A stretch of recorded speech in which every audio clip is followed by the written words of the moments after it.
Boa noite. Boa noite. Presidentes da Odebrecht e da Andrade Gutierrez são presos na Operação Lava Jato. Senadores hostilizados em Caracas querem a Venezuela fora do Mercosul. Prévia da inflação é a maior desde 1996 e quase 250 mil empregos já sumiram neste ano. Em crise financeira, o Hospital São Paulo consegue verba e normaliza o atendimento. Ciclovia da Avenida Paulista ainda nem foi inaugurada, mas ciclistas já aproveitam seu espaço exclusivo.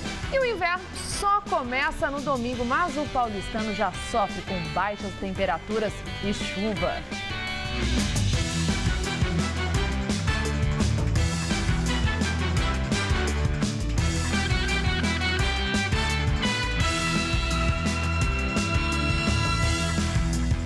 Em nova fase da Operação Lava Jato, Polícia Federal prende os presidentes das empreiteiras Odebrecht e Andrade Gutierrez.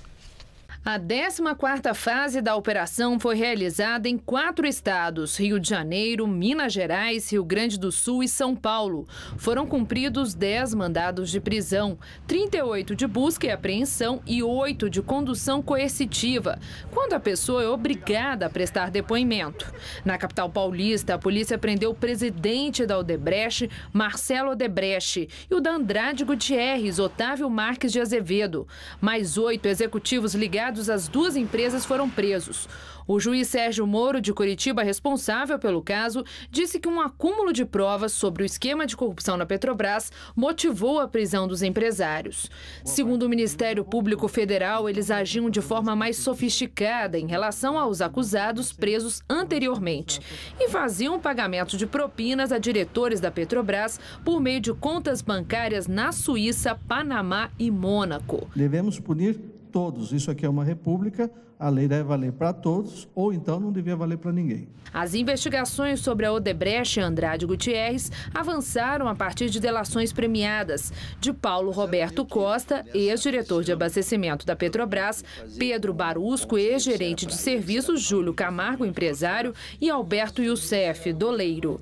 Segundo o delegado responsável pela operação, há indícios concretos de que os presidentes das empreiteiras tinham pleno domínio de tudo o que acontecia. Porque aparentemente esse modo de recorrer à corrupção era institucionalizado nas 2 empresas. Diante de tudo que aconteceu até agora, não houve nenhuma mudança na atitude das empresas no sentido de tentar solucionar essas questões, de punir seus executivos, de tentar demonstrar que essa conduta não era uma conduta generalizada nas empresas, que ao contrário seria de executivos.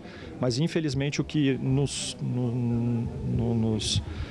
leva a concluir aqui que era na verdade um procedimento empresarial da empresa. O total de propinas pago pela Andrade Gutierrez é estimado em 200 milhões de reais. Em relação à Odebrecht, é ainda maior. 510 pela Odebrecht.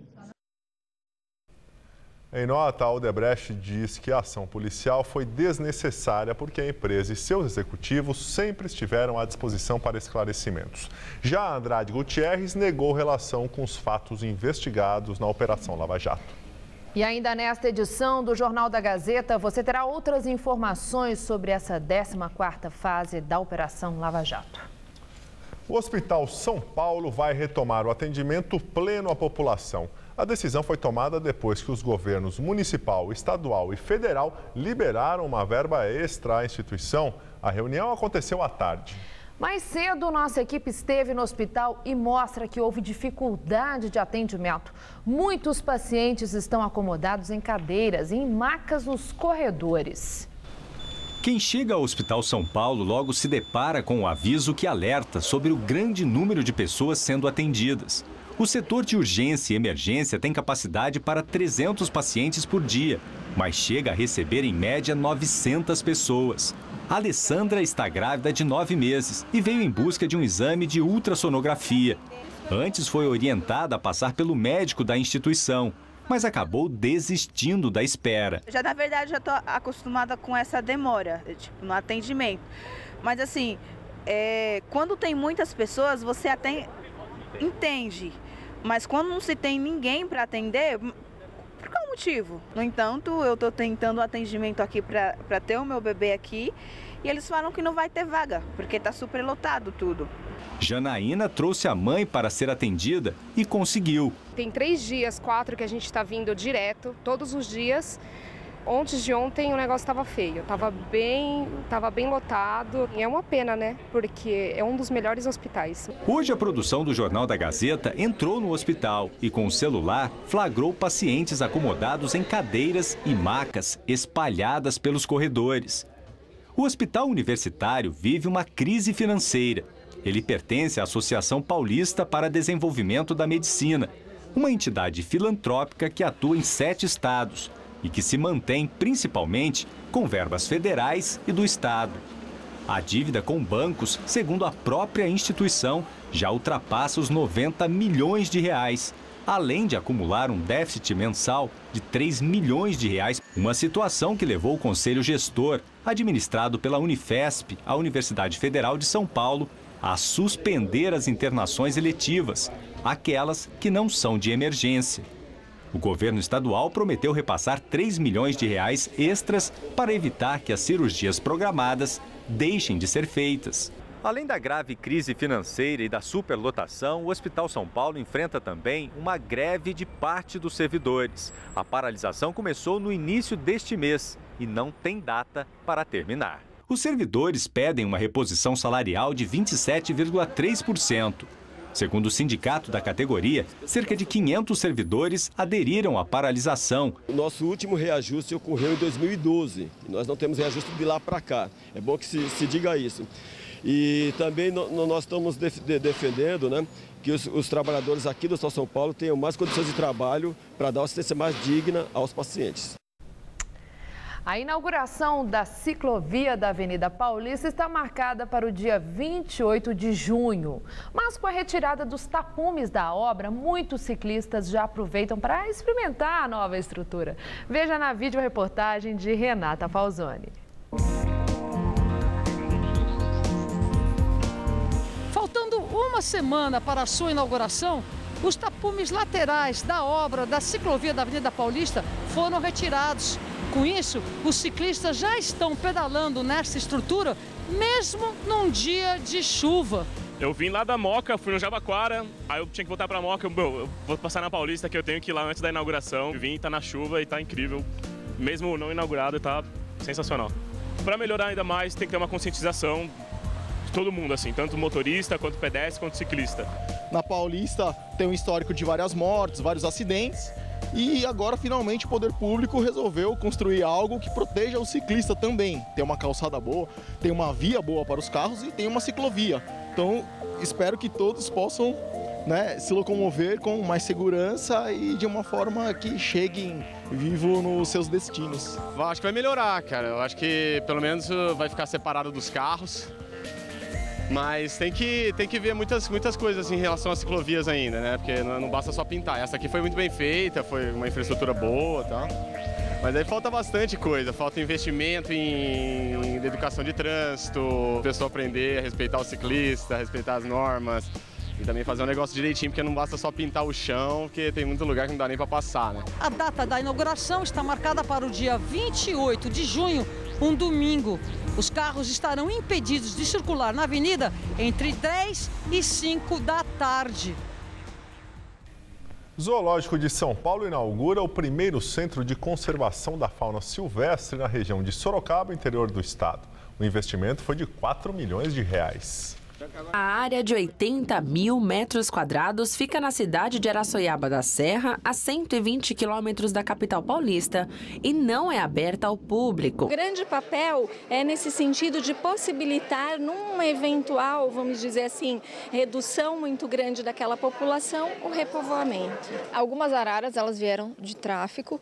A gente tem 2 casais de araras de Lear e esse aqui atrás são 2 fêmeas. Que é uma espécie que não é de São Paulo, não é paulista, vamos dizer assim, mas ela é muito importante porque é uma espécie com ameaça muito grave e é uma espécie da Bahia, do sertão da Bahia.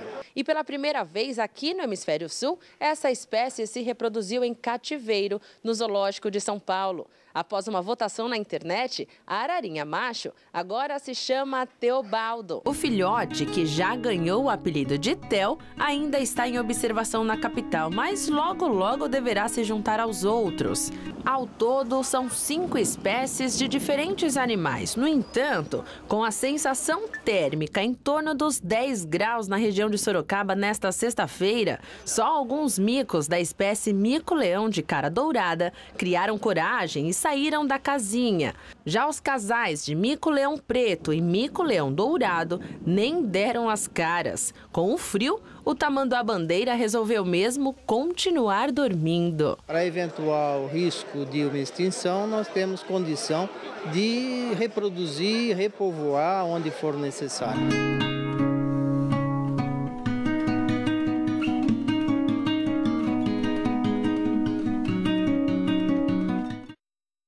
E está fazendo um frio, né? O inverno só começa oficialmente no domingo, mas parece, olha, que já chegou.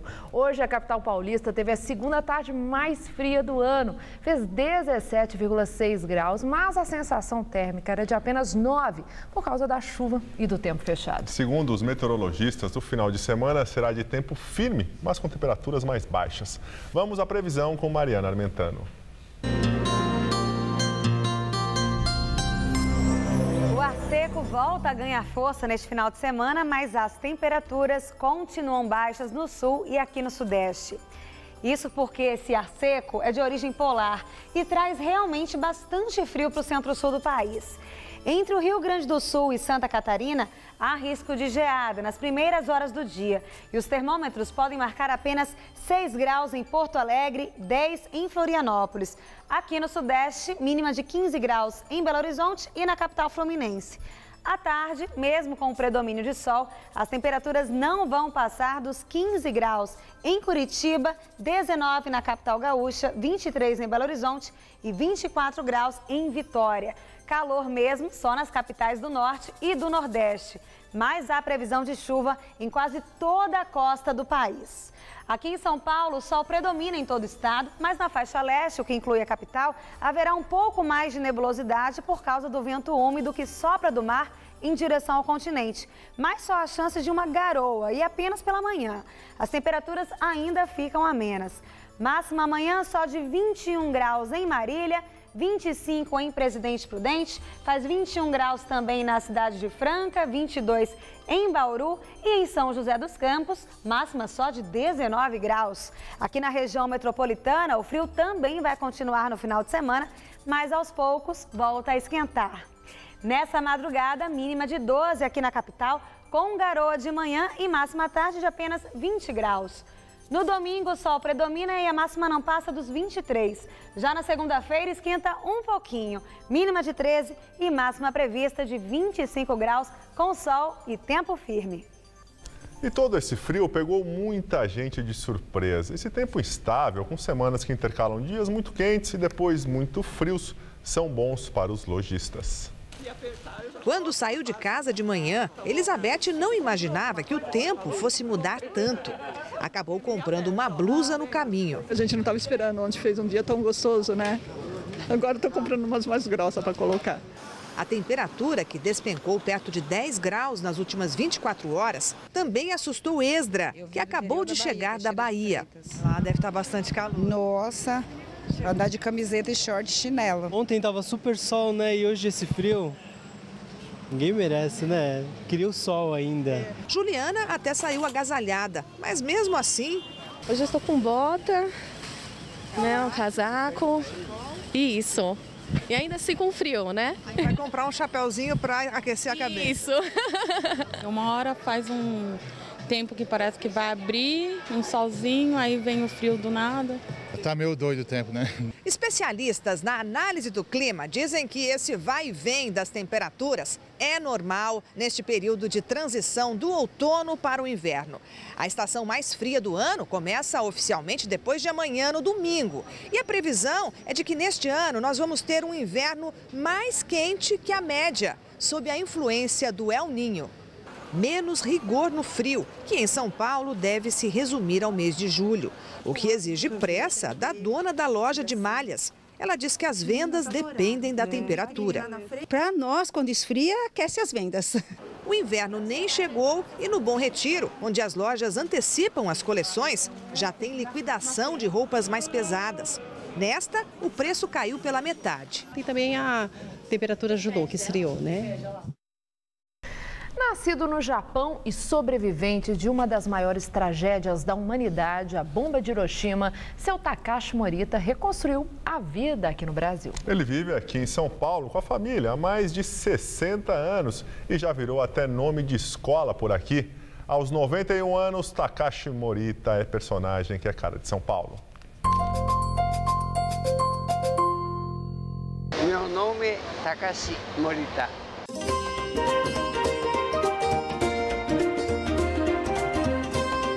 Todos os dias são horas na porta da loja, no bairro da Saúde, observando o movimento apressado da Avenida Jabaquara.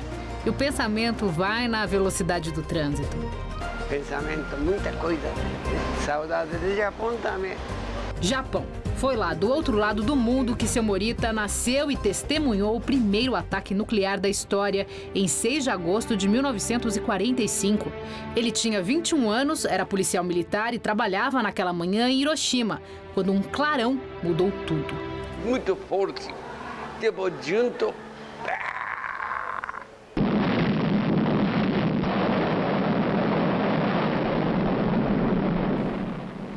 Queimado tudo. Tudo queimado, cidade. Juntas, as bombas de Hiroshima e Nagasaki mataram 240 mil pessoas em 2 dias de ataques. Cidade inteira morto, pessoa ainda sem morto, tudo machucado, esquina pele e tudo caiu. A chuva preta que caiu após as bombas também atingiu seu Morita, que tem marcas na cabeça até hoje. Em setembro daquele ano, o Japão se rendeu aos Estados Unidos. Seu Morita saiu da polícia, abriu uma loja, casou e teve 2 filhos. Mas 10 anos depois, os efeitos da radiação da bomba apareceram em forma de dores pelo corpo e fizeram ele se mudar com a família para São Paulo. Foi no bairro da Saúde que seu Morita se encontrou. Abriu a mercearia, que funciona até hoje, e criou também uma associação para lutar pelos direitos das vítimas das bombas. Atualmente, são 106 vivas no Brasil. Aqui faz questão de passar para os jovens a lição que aprendeu. Nunca mais guerra. Guerra, culpado. Precisa paz. Aos 91 anos, já virou até nome de escola em Santo Amaro e viajou o mundo para palestras. São 60 anos por aqui. Já construiu uma vida em São Paulo e agora chegou a vez de seu Morita ser oficialmente homenageado. Isso vai acontecer no dia 26 de junho, lá na Câmara dos Vereadores. Aqui o convite super oficial. Ele vai receber a medalha Anchieta, a maior condecoração do município para alguém. E seu Morita, ou Morita-san, como ele prefere ser chamado, já disse que está se preparando para o evento. O problema é falar português.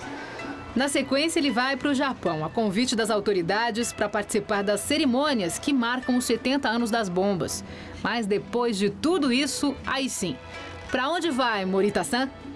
Aqui, saúde. Melhor lugar é esse mesmo.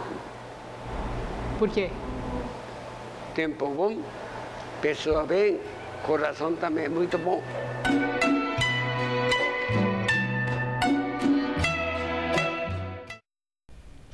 Equipes da Prefeitura de São Paulo trabalham para finalizar os preparativos para a 11ª edição da Virada Cultural. A repórter Carla Rodeiro está na Praça da República e tem mais informações. Olá, Carla. Oi, Gabriel. Eu estou aqui em um dos 30 palcos que foram montados para o evento aqui na região central e também na periferia. E a melhor forma de chegar a qualquer um deles é por meio do transporte público. O metrô e os trens da CPTM vão rodar durante toda a madrugada, sem interrupções, até a meia-noite do domingo.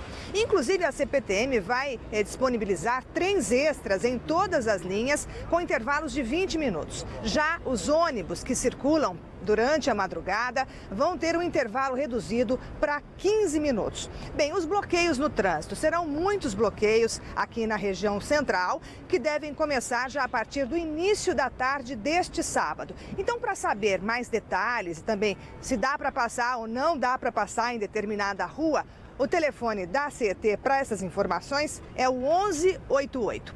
Bem, a Polícia Militar também faz algumas recomendações com relação à segurança. Então, ela recomenda que as pessoas evitem usar joias, relógios. Também no lugar da carteira com dinheiro e cartões de crédito, o melhor é levar dinheiro trocado e só o suficiente para a noite.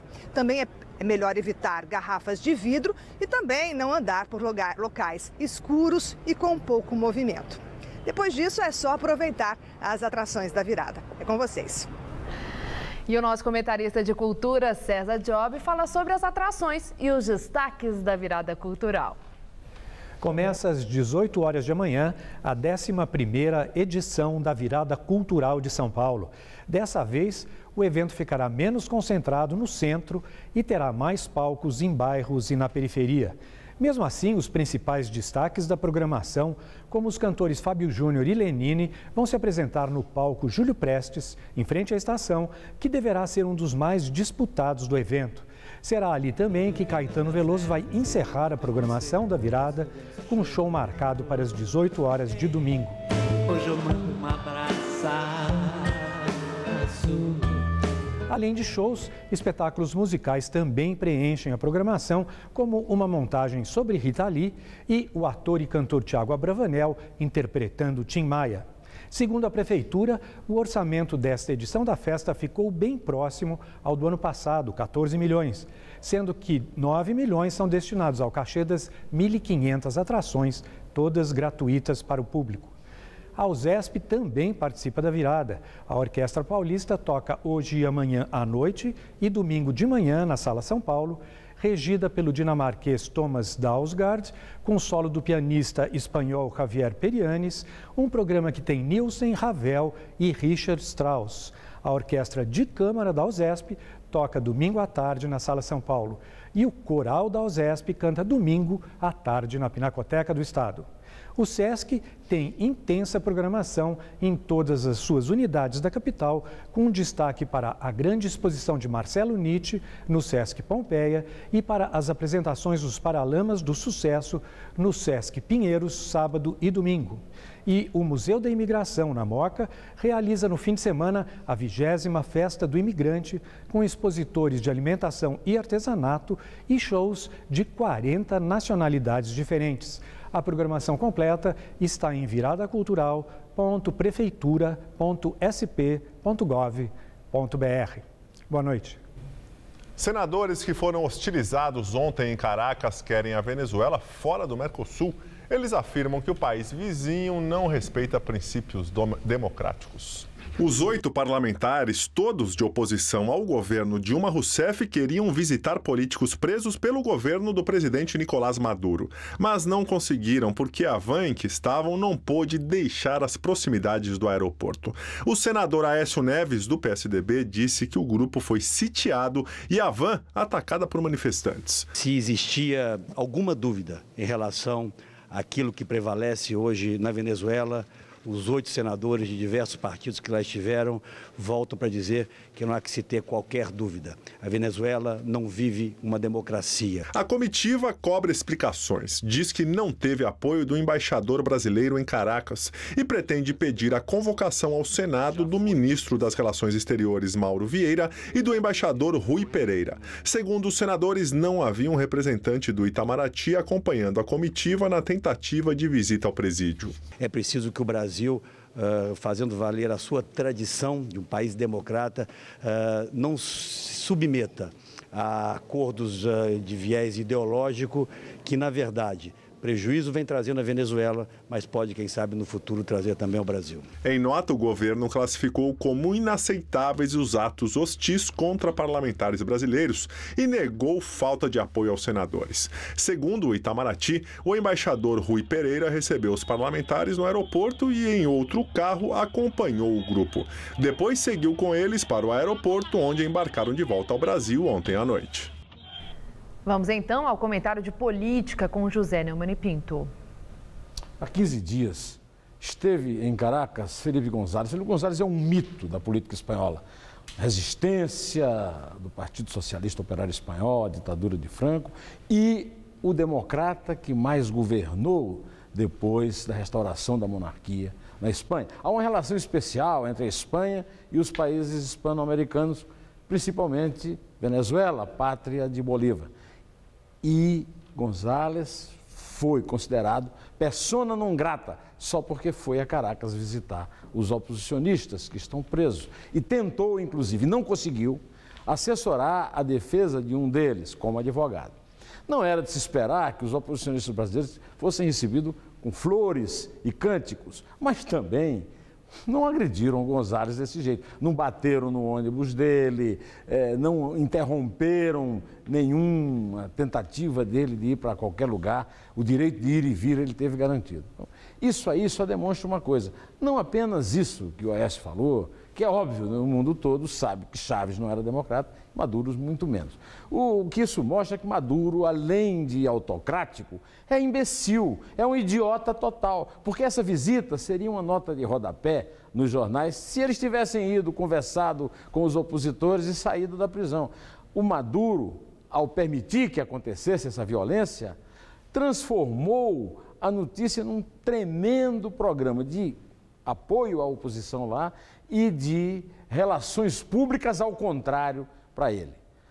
Também não sai bem do episódio Dilma Rousseff, que continua, apesar da baixíssima popularidade de 13%, apesar de todas as crises que está enfrentando, reagindo às coisas como se ela fosse a dona do Brasil e não a presidente de um país democrático em que ela tem de governar sobre todas as facções. Ela é presidente de todos os brasileiros, inclusive daqueles que não votaram nela, e ela não aprende isso. Isso não vai fazer bem nem ao Maduro, que vai receber semana que vem uma comissão do grupo da Comunidade Europeia, nem a Dilma, que continuará enfrentando as suas agruras sem perspectiva de luz do fim do túnel, a não ser a luz do trem, né? Pois é. Vocês curtam o frio aí no fim de semana, eu estarei de volta na terça-feira, direto ao assunto e em pé. Primeira Igreja Protestante de São Paulo acaba de completar 150 anos de história. Entre os principais legados dos presbiterianos da cidade estão a Universidade Mackenzie e o Hospital Samaritano. Os primeiros cultos dos presbiterianos em São Paulo aconteceram no casarão colonial onde morava o reverendo Alexander Blackford, missionário enviado ao Brasil pela Igreja dos Estados Unidos. Foi ele que, em 1865, trouxe a religião para a cidade. Em 1903, um grupo se separou da Igreja dos Estados Unidos e fundou a primeira igreja presbiteriana independente de São Paulo. Um grupo achava que não havia incompatibilidade entre a maçonaria e a fé cristã, e esse grupo então resolveu criar uma igreja brasileira, uma igreja firmada por brasileiros e que tinha esse distintivo, que não havia uma compatibilidade com a maçonaria. A igreja independente teve duas sedes, uma na rua 24 de Maio até 1941. O prédio já não existe mais, mas todo o acervo dessa história está cuidadosamente guardado. Durante a década de 40, os presbiterianos independentes se reuniram até de maneira improvisada em um terreno que compraram na rua Nestor Pestana, aqui no centro, até que a igreja deles ficasse pronta. A inauguração foi em 1955. O prédio imponente tem vários elementos que remetem à religião. A própria nave tem o formato da cruz, há vitrais coloridos e no centro de tudo uma cruz diferente, a cruz celta. Igrejas presbiterianas ao redor do mundo têm como distintivo esta cruz, que possui um diferencial. Ela possui um círculo em volta que denota a ação de Deus, a eternidade de Deus que não tem princípio nem fim. Nos cultos aos domingos, a música está sempre presente. O órgão centenário e outros detalhes chamam a atenção. A igreja está sempre de portas abertas, acolhe pessoas com inúmeros problemas, vidas são renovadas constantemente. Esse é um grande legado. E voltamos a falar sobre a nova fase da Operação Lava Jato. A imprensa internacional repercutiu as prisões dos presidentes da Odebrecht e Andrade Gutierrez. Os executivos foram tratados como as duas figuras mais poderosas na indústria da construção civil do Brasil pelo Financial Times. A agência americana Bloomberg informou que essa foi a maior detenção de executivos do alto escalão desde que o escândalo da Petrobras foi deflagrado no ano passado. Para o jornal The New York Times, as prisões eram esperadas, uma vez que as empresas já estavam sendo investigadas pela Controladoria Geral do país. Direto de Brasília, Josias de Souza fala sobre essa 14ª fase da Operação Lava Jato. Os presidentes da Odebrecht, Marcelo Odebrecht, e da Andrade Gutierrez, Otávio de Azevedo, sempre foram reconhecidos como pessoas que têm um diálogo muito fácil com o poder no Brasil. A Operação Lava Jato inaugurou uma nova fase na biografia de ambos. Os operadores da Operação Lava Jato, procuradores da República, delegados da Polícia Federal e o juiz Sérgio Moro, avaliam que esses dois personagens não precisam de diálogo, precisam de interrogatório. De ineditismo em ineditismo, a Operação Lava Jato chegou ao seu ápice. Foram para a cadeia hoje dois símbolos da aliança que existe no Brasil entre poder e dinheiro. Todo mundo conhece essa aliança, todo mundo sabe que ela costuma dar em coisas como a pilhagem na Petrobras. A diferença é que agora a força-tarefa da Lava Jato diz ter provas documentais e provas testemunhais. Como você deve imaginar, muita gente graúda no Brasil está torcendo para que esta investigação não siga adiante. Resta agora saber duas coisas: qual é a qualidade das provas e até onde vai a disposição do Brasil de se tornar um país sério. Boa noite. O tema da entrevista do dia com Maria Lídia Flandoli é o polêmico projeto da redução da maioridade penal. Aprovada em comissão da Câmara Federal, para casos de crime hediondo, tráfico e roubo, o projeto da redução da idade para a maioridade penal deve ser votado em plenário na próxima terça-feira. E hoje, entrevisto o deputado estadual Coronel Camilo, do PSD, ex-comandante-geral da Polícia Militar de São Paulo. Obrigada por estar conosco. Eu quero muito ouvir a sua opinião, a sua experiência nessa questão da segurança pública, sobre esse tão polêmico projeto. A última reunião da comissão especial lá da Câmara foi tumultuadíssima, exaltada, muito tensa. Entretanto, chegou-se a um ponto, que seria essa redução da maioridade para 16 anos para os crimes muito graves. Para o senhor, o que esse projeto entrou agora na rota da decisão? Eu acho que sim. Eu acho que agora vai ser votado, né? E é um projeto importantíssimo. Eu acho que foi uma grande vitória, né? Nós vamos diminuir a impunidade, embora eu defenda que isso deveria ser para todos os crimes, né? Porque a gente sabe que o próprio menor infrator, ele não começa cometendo crimes graves. Ele primeiro furta, depois vai para pequenos roubos, então, mas isso já é uma vitória. Então eu acho que na próxima semana isso deve ser aprovado. 93% da população de São Paulo quer que isso seja aprovado, ou seja, diminuir essa impunidade do menor, saber que em 3 anos ele está livre, nunca fica 3 anos, não consta nada nos antecedentes, né? Nós precisamos trabalhar nessa linha, tornar, né, fazer as leis serem aplicadas e tornar esse sentimento de impunidade cada vez maior, ou seja, eu tenho que ter a certeza da punição. Hoje não, hoje o infrator, o próprio infrator da lei adulto e o menor, ele está indo sabendo que vai ser pouco punido. Isso precisa mudar no Brasil. Agora é interessante, o senhor, eu vejo que o senhor é favorável à redução do limite de idade para 16 anos. Sim. Então o senhor concorda com a decisão lá na comissão. Sim. Agora o senhor falou da questão da sanção, da punição para exatamente um combate à impunidade, que é o que estimula o crime.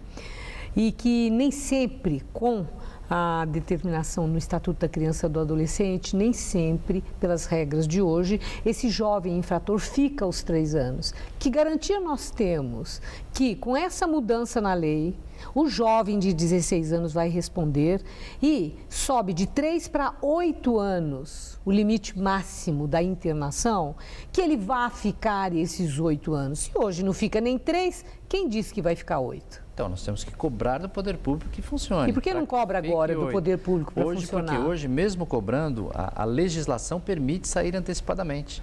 Basta que o menor, dentro lá da área de ressocialização, ele fique no bom comportamento, ele siga as regras, ele é colocado fora. E a ideia proposta aqui, aliás, está de parabéns, né, o governo de São Paulo, o governador José Serra, que propôs também uma modificação nesse sentido, o governador Alckmin, mas assim, ele não vai poder sair. Hoje pode, hoje não é vamos dizer assim, o que toma conta da Fundação Casa que o coloca. Interessante, quer dizer que agora, pelo projeto, porque eu confesso ao senhor que eu não percebi isso, tem o limite máximo é de 8 anos e ele não pode sair antes dos 8 em hipótese alguma? Não abranda essa pena? Ele pode até ser abrandado, mas o que se pretende é que ele fique o máximo E tem um limite mínimo? Porque eu não li em lugar nenhum não tem um limite mínimo. Isso não vai ser definido. limite mínimo, sai a qualquer hora, o deputado. Não, mas a ideia é que melhore um pouquinho. Hoje o limite máximo é 3 anos. Ele fica em torno de 6 meses, só para ter uma ideia. Eu já Então, vários promotores me disseram isso. Se nos 8 anos ele ficar 4, 3, está melhor do que está hoje. Mas eu volto a falar, a forma que foi aprovada, eu ainda questiono. Eu já acho que é uma vitória. Mas, na realidade, é assim, o menor de 16 anos, e a maioria dos crimes graves está nessa faixa, 16, 17 anos, não deveria ter aí só mexer no ECA, na minha concepção. Deveria ser para todos os crimes, furto, roubo, seja ele qual for, e ser punido como adulto. Eu encaro que essas pessoas... E colocado jovens, nas penitenciárias? Não colocado nas penitenciárias. Vamos deixar bem claro uma coisa. Uma coisa é a punição. O senhor falou punido como adulto. Aí eu perguntei se colocado nas penitenciárias. Eu, por exemplo, acho que até 21 anos não deve ir para uma penitenciária junto com os demais criminosos. Eu acho que, inclusive, além dos 18. Eu acho que até 21 ele tem que ficar num presídio separado, mas tem que ser preso. E não necessariamente até encarceramento. De repente, o que eu não posso é deixar como está hoje. Hoje ele não é punido, não fica o registro como antecedente nenhum.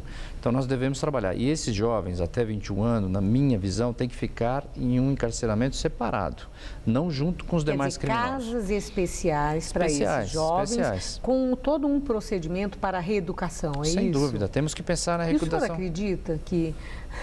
Eu estou olhando para a economia como ela está. Esse projeto está aí para ser aprovado.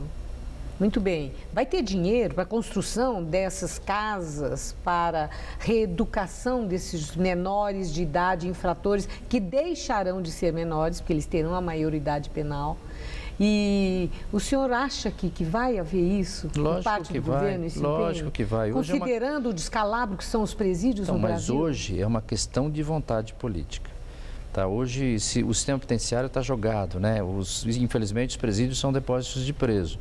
Né? São Paulo dá um exemplo um pouco diferente, ainda tem uma superlotação, tem 270 mil presos aqui, né? 1/3, um pouco mais da população carcerária do Brasil, mas é uma questão de investimento do governo, é uma questão de prioridade, o governo precisa priorizar, o cobertor é sempre curto, precisa priorizar e dá para fazer. Tem dinheiro, é só parar um pouquinho dessas coisas que estão fazendo em Brasília e investir na construção dos presídios. O que são essas coisas que estão fazendo em Brasília? Essa grande corrupção que está desviando bilhões aí do meu bolso, do seu bolso, do bolso de você que está nos assistindo, né? E aplicar no que tem que ser certo. Vamos diminuir um pouquinho esse assistencialismo, né, exagerado das bolsas, né? O nosso, só para ter uma comparação bem rápida, vai... O trabalhador trabalha o mês inteiro para ganhar lá 2 salários mínimos, quando isso acontece, né?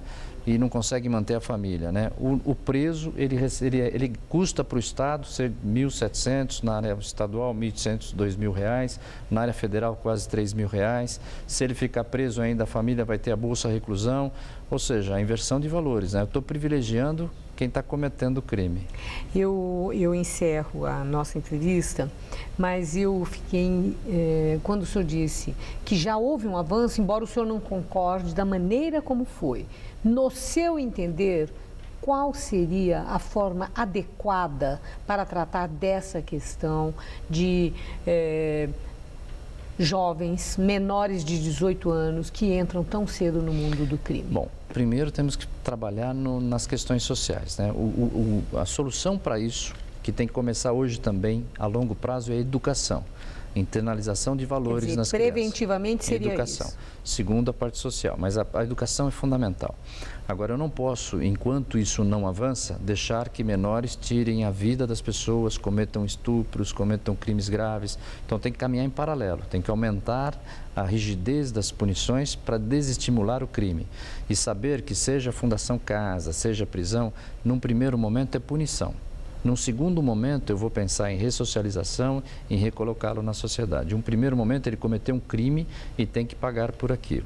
E o caminho para resolver tudo é educação. Agora, isso tem que caminhar em paralelo. Isso é uma questão de prioridade. O Brasil, com a verba que tem na área federal, e São Paulo é um exemplo disso, que já fez muito nesta área, dá para fazer, só de uma vontade política para caminhar para essa solução.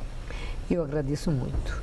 Muito obrigado. O senhor externar com tanta clareza o seu ponto de vista. O Jornal da Gazeta tem trazido várias pessoas para falarem, advogados, promotores, juízes e parlamentares, né, que têm o poder de voto de decisão para uma questão tão difícil, tão polêmica e tão importante. Muito obrigada, boa noite. Eu que agradeço. Boa noite a todos. A seguir, as últimas notícias da Copa América. E o ataque a uma igreja da comunidade negra nos Estados Unidos. Autor do ataque pode pegar a pena de morte. Ele assassinou 9 pessoas. Nesse mundo tudo evolui. A moda evoluiu. Os carros evoluíram.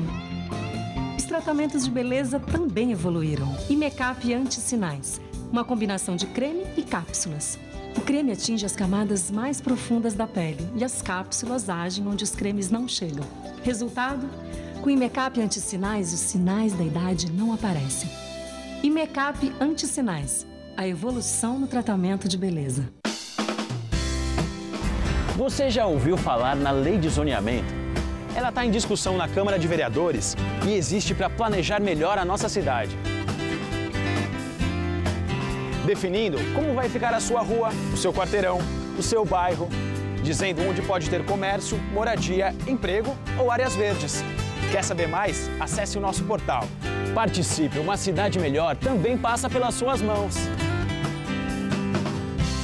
Se você quer estudar jornalismo, relações públicas, publicidade e propaganda ou rádio, TV e internet, a Faculdade Casper Liber é o seu lugar. Quer conhecer? Eu te levo!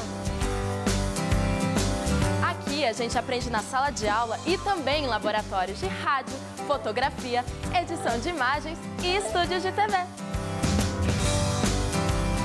Você também pode colaborar em revistas, sites, programas de TV e rádio laboratoriais. E tem oportunidade de estágio dentro da Fundação Casper Liber. São mais de 60 anos de tradição numa localização incrível. Faculdade Casper Libero, formando os melhores profissionais da comunicação. Quer saber mais?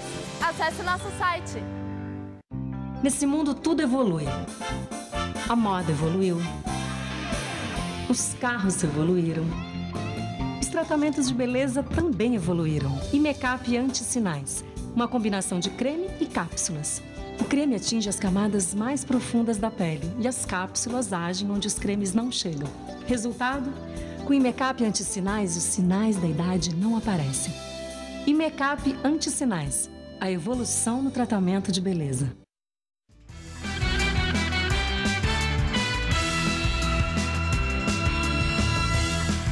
E agora as notícias do esporte com Estela Gontijo e Celso Cardoso. Desacreditada domingo, a seleção brasileira define o futuro na Copa América. Para avançar sem depender de qualquer outro resultado, precisa de uma vitória contra a Venezuela, mas tem um obstáculo muito grande pela frente, porque o Neymar está fora, né, Celso? Está fora do jogo contra a Venezuela e também da Copa América. A gente vai falar sobre isso daqui a pouquinho no Jornal da Gazeta. Agora há pouco a seleção, à tarde, horário de Brasília, a seleção realizou um treinamento no CT do Clube Universidade de Chile, em Santiago. Os jogadores Felipe Coutinho e Fernandinho foram os escolhidos para a entrevista coletiva de hoje. A questão do dia no time verde e amarelo não é novidade. Aconteceu na última Copa do Mundo. Como a equipe vai se portar em campo no domingo contra a Venezuela sem o suspenso Neymar? Todo mundo está preparado, está todo mundo focado naquilo que a gente quer. A gente sabe que tem um grande jogo.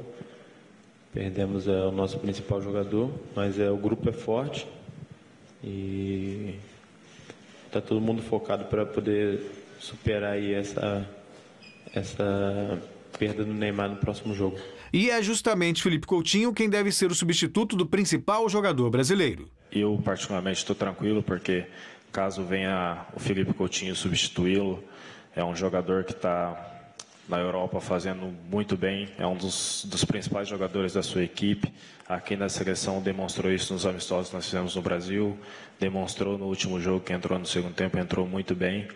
Então eu tenho certeza que se for o jogador que vai substituir o Neymar, a gente vai estar muito bem representado. Bom, agora à tarde, né, agora há pouco saiu essa notícia de que o Neymar está fora da Copa América. A gente falava aqui nessa semana sobre essa dependência, né, da seleção em relação ao Neymar. Agora que o Neymar, a situação da seleção já é complicada, e agora que o Neymar está fora, como que fica, hein, Celso? Fica muito pior. Primeiramente, falar sobre a punição do Neymar. Neymar pegou 4 jogos. Ele foi condenado primeiro por desferir uma bolada no armeiro, depois por tentar dar uma cabeçada no Murillo, que deu a cabeçada, na verdade, e ainda por ficar esperando o árbitro no túnel, e aí quando o árbitro passou pelo túnel, ele ofendeu o árbitro. Esse foi a grande agravante no... Exatamente. A CBF pode recorrer, vai recorrer, mas ainda assim o Neymar deve pegar 3 jogos. Então, se não ficar fora da Copa do Mundo, disputaria, digamos, a final.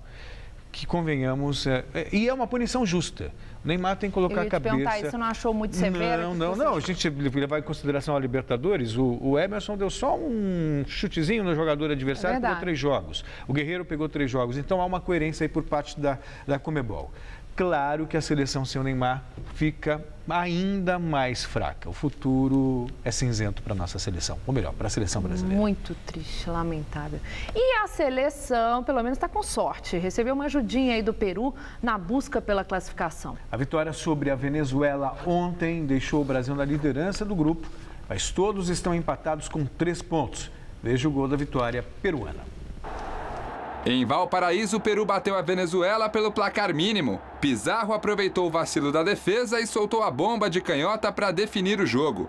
Com a vitória peruana, todas as equipes do Grupo C, o mesmo do Brasil, somam 3 pontos na Copa América. E a seleção brasileira sub-20 tenta o 6º título mundial neste fim de semana. Na decisão do Mundial, realizado na Nova Zelândia, o Brasil enfrenta a Sérvia na madrugada de sábado no estádio North Harbour, em Auckland. Caso consiga a taça, o país vai se igualar à Argentina como maior vencedor do torneio. A Argentina tem 6 títulos. E tem bola rolando no fim de semana pelo Campeonato Brasileiro. 8 jogos acontecem amanhã e domingo. Acompanhe. No sábado, às 4h30 da tarde, Santos e Corinthians se enfrentam na Vila Belmiro. No mesmo horário, também jogam Sport e Vasco na Arena Pernambuco e Flamengo e Atlético Mineiro no Maracanã. Já às 9 da noite, o Grêmio joga em casa contra o Palmeiras. Já no domingo, às 11 da manhã, Chapecoense e Cruzeiro fazem a partida no Mineirão. Às 4 da tarde, Atlético Paranaense e Coritiba jogam na Arena da Baixada e o Joinville enfrenta o Goiás em casa. Também às 4, no estádio do Morumbi, o São Paulo pega o Avaí.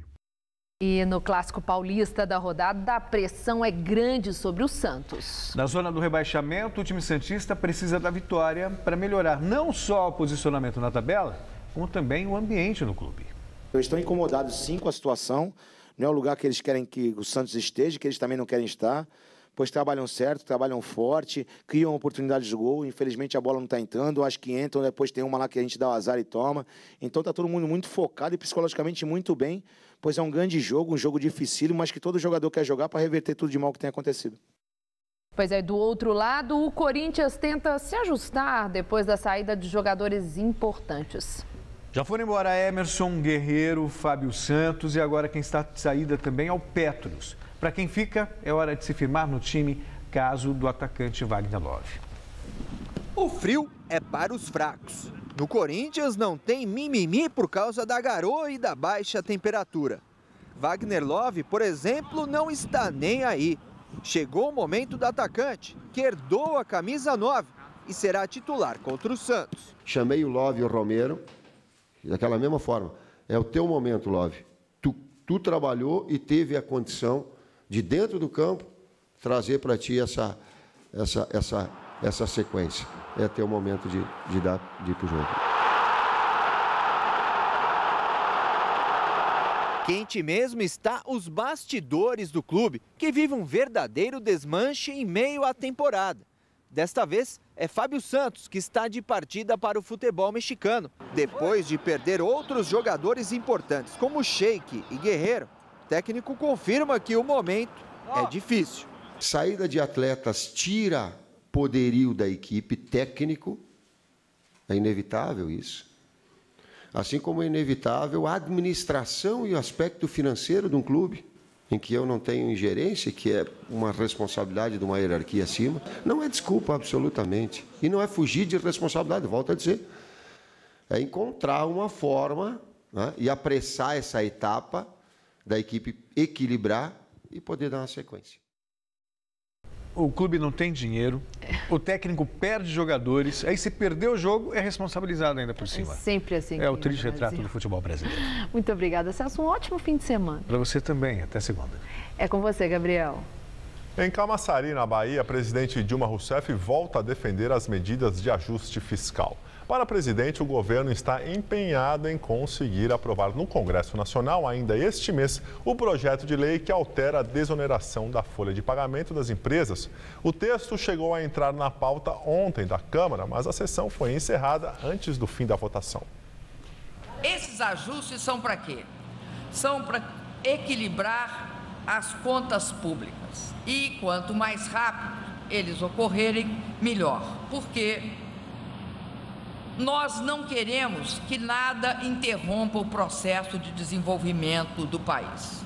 Nenhum ajuste ele tem um fim em si mesmo. Ele é feito para fornecer os elementos para que a gente possa expandir e voltar a crescer aceleradamente, fortalecendo todas as bases do crescimento do Brasil, corrigindo o que tem de ser corrigido, mudando o que tem de ser mudado.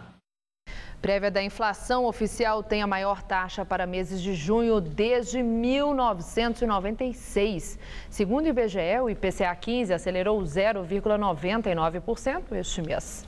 Dos 9 grupos pesquisados pelo IBGE, em 6 a inflação aumentou em junho. O grupo Alimentos, que responde por 1/3 do IPCA 15, foi o responsável pela maior parte de alta dos preços. A cebola, o tomate e a cenoura foram os destaques negativos. Pela primeira vez em um mês de maio, desde 1992, demissões superaram contratações no Brasil. Segundo o Ministério do Trabalho, no mês passado, o Brasil fechou pouco mais de 115 mil vagas formais de emprego. É o 4º mês de queda no emprego neste ano. Por causa da retração da atividade de vários setores da economia, 2015 apresenta um saldo negativo de quase 244 mil empregos formais. E quem comenta é Vinícius Torres Freire. Mudaram as regras da aposentadoria pelo INSS. Neste ano já mudaram 2 vezes. Pode até mudar de novo se o Congresso mexer na mudança que a presidente Dilma Rousseff baixou nesta semana por medida provisória. Por enquanto, o que está valendo? Valem todas as regras de aposentadoria que estavam em vigor até este ano, antes do começo das mexidas, com exceção de uma novidade, a regra 85-95. Primeiro, quais eram as regras mais gerais para a maioria dos trabalhadores? Para trabalhadores urbanos, é possível se aposentar por idade, 65 anos para homens, 60 para mulheres, desde que tenha havido um tempo mínimo de contribuição de 180 meses para quem entrou na Previdência depois de 91. Também é possível se aposentar por tempo de contribuição, 35 anos para homens, 30 anos para mulheres. Mas apenas cumprir essa exigência mínima de contribuição não garante o recebimento do valor da aposentadoria integral. As aposentadorias eram descontadas de acordo, aliás, ainda são, de acordo com uma proporção, uma fórmula chamada fator previdenciário.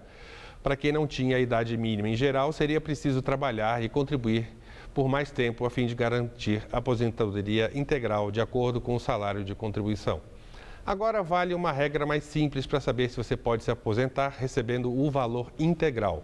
No caso de homens, se o seu tempo de contribuição ao INSS, somado à sua idade, der 95, pode receber aposentadoria cheia. No caso de mulheres, a soma tem de dar 85. Se a soma não chegar a esse valor, você pode se aposentar. Mas daí é preciso consultar uma tabela do fator previdenciário para saber quanto você vai perder do valor da sua aposentadoria. Essa regra do 85-95 vale até 2016. Em 2017, a conta mínima é de 86 pontos de contribuição para mulheres e 96 para homens. Em 2019, muda de novo. Até 2022, vai mudando, passa a valer a regra de 90-100. A regra vai continuar assim, 85-95 pelos próximos 2 anos? O Congresso pode mexer. Até lá, você pode pedir sua aposentadoria nesses termos. Boa noite. O jovem branco que matou 9 pessoas negras dentro de uma igreja dos Estados Unidos é acusado por 9 assassinatos e posse de arma de fogo. Ele pode pegar pena de morte. Dylan Roof, de 21 anos, teria dito à polícia que ele mesmo comprou a arma do crime porque queria começar uma guerra racial nos Estados Unidos. O massacre aconteceu na noite de quarta-feira na Igreja Episcopal Africana Emmanuel, em Charleston, na Carolina do Sul. 6 mulheres e 3 homens negros morreram. Foi esta mulher que reconheceu o assassino na cidade de Shelby, a 300 quilômetros de distância. Ela conta que viu um carro parecido com o descrito pela polícia e um jovem loiro ao volante. Ela disse que achou que estivesse paranoica e ligou para o dono da floricultura onde trabalha. Ele acionou a polícia enquanto ela seguia o carro. Dylan foi capturado sem apresentar resistência. E o Jornal da Gazeta fica por aqui. A edição de hoje pode ser vista no site do Jornal da Gazeta. Eu volto com mais notícias em nossa edição das 10. Até já. Eu volto na segunda-feira às 19 horas. Uma excelente noite para você. Até lá. Hoje, 11h30 da noite, o produtor musical Miranda fala dos álbuns que marcaram sua vida no Ouça.